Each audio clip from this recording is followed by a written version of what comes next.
Good day everyone, I am Evelyn Dayday. Now I will be discussing about chapter 4, which is the strengths and weaknesses of the Filipino character. This presentation will explore the strengths and weaknesses of the Filipino character, a multifaceted and significant sociocultural issue. We will delve into the historical context and analyze the factors that have shaped the Filipino identity, including its both positive and negative aspects. Let us discuss first the strengths of the Filipino character. So first we have pakikipagkapwa-tao. It is manifested in a basic sense of justice and fairness and in concern for others. As we Filipino, this concept, being with others, fosters a strong sense of community and empathy among Filipinos. So it extends our mutual assistance or help because we cannot bear seeing them suffering, and that is also part of pakikipagkapwa-tao. Next is family orientation. So we Filipinos, families are often close kind and it provides a strong sense of support system. So we love our families deeply and we endure everything for the sake of the welfare of the family.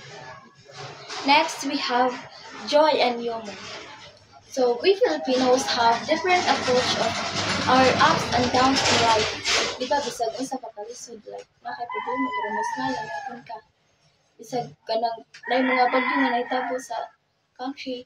Kita mga Filipino is kanang, we always present a blessed disposition through smiling. Next is flexibility, adaptability, and creativity. So Filipinos are able to navigate complex environments and make the most of available resources. So kita mga Pilipino is kanang flexible ta, like kanang ato ta sa laing lugar bitaw is after 1 month is naka-adjust na taan nga environment, dali ra ta maka-adjust na nga environment. For example, kanang magsakay ta sa series. Diba ini laog na nato kay nakaibaw na ta sa ingan ana sa atong mga katapat through communication, and that characteristic comprehends us flexible as we Filipinos. So next we have hard work and industrious. So Filipinos have a lot of side hustles. Filipinos love side hustles. Di ba bisag na kay permanent nga trabaho, mangita gyapon og sideline para lang nai-income. So next is faith and religiosity. So we Filipinos, our life is God-centered. We may name our God differently, but I guess we praise the same God. Even if we are sad or happy, we still pray and have this deep faith in God. Di ba ka ng activities, mag-start man na og prayer, but at the same time, we end our activities through prayer. So despite the bad things that are happening now, if we have God in our lives, we'll be safe, we'll be able to overcome all those problems. So we Filipinos, we always ask for His guidance. We always believe the will of God. Next, we have the ability to survive. So, we Filipinos are survivors, resilient, and we have the ability to surpass those challenges because we are Filipinos. We are survivors. Di ba, bisag usad sa kadaghan sa mga kalamidad nga nahitabo sa Pilipinas, bagyo, linog, or even if katong pag COVID-19, na-survive ra gyapon nato. So, ingana ka mga survivor ang mga Filipino. This time, I will be discussing about the weaknesses of the Filipino. Whether we like it or not, our weaknesses becomes our strengths, and our strengths becomes our weaknesses also. So, these weaknesses of the Filipino character are cited by Senator Shihani. So, we have extreme family-centeredness. So, family is our strength, but kung masobrahan na, when we say extreme, nasobrahan na, mahimo na siyang weaknesses.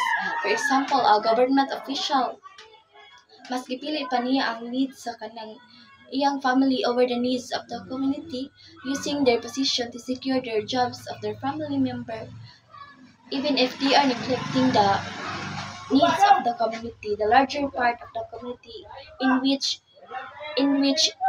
dapat official duties mo sa kanang government official bitaw pero mas gipili pa niya ang needs sa iyang family over the community. Next, we have extreme personalism. So we Filipino, we take things personally. It is easier for us to be subjective and involve our emotions in everything that we do. So your judgment is clouded by personalism. For example, imong gi-judge ng tawhana bisag kibaw ka ana nga tao dili siya ingana nga pagkatao the way nimo siya gi-judge. So number 3, we have lack of discipline. So Filipinos are fond of procrastinating. Di ba kita mga estudyante is hilig mo dito mag-cramming. Like kung kibaw ta nga layo pa ang deadline ana nga project unya pa pud ta maghimog ni kagabi right after ana nga timpas na kanang malita bisag kay bawta nga alas 10 atong klase mumatag gyapon nga usa pa mo kung alas 9 na mao magkarakaran na maabot nag-oras man ang malate. So lack of discipline. Next, we have passivity and lack of initiative. So we Filipinos, we want to be told what to be done. So magluwat pa kag usa buhaton rather than taking initiative. Diba dapat mag-take mga kag-action kung kay ba jud ka nga buhaton na maguwat pa ka nga sultian ka nga buhaton na. So next we have colonial mentality. So lack of patriotism or an active awareness and appreciation and love for the Philippines. So mas prefer pa nato ang mga foreign products over local products. Mas gipilit pa natong i-love itong mga salida sa laing nasod kaysa sa ato ang family. Di ba mas kanang magbalit ang mga products, kanang mag-order ta Shopee adto sa kasagaran sa kanang China, Korea, na lang mas prefer pa sa laing nasod over sa Philippines. Next is kanya-kanya syndrome or talangka mentality. It is done by chismis, intrigue, and unconstructive criticism. It is also manifested in crab mentality where you are trying to pull down others just to maintain your relatives in a position. So next is lack of self-analysis and self-reflection. So this refers to lack of introspection can hinder personal growth and limit the ability to learn from mistakes. So in the face of serious personal and social problems, there is lack of analysis or reflection like kaya ba nga sayop na kabatitan to do it repeatedly. Diba, we don't have this self-reflection like before ka matog, dili ka magkunaw na kung ba kayo nabuhat nga sayop, ba kayo nasuriya nga nakapasikit ka sa ubang nga tao. And that is part of weaknesses of the Filipino character. So, in addressing these weaknesses, the Department of Education provides the framework, which is the Values Education Framework and the ESP or Education sa Pagpapakatao. So, all these things would at least help eliminate all these weaknesses that we have in our character. But the result would be better if the home would do its part, emphasizing the strength and eliminating the weaknesses of the Filipino character.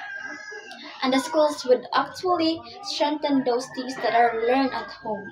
So these are strengths and weaknesses of the Filipino character.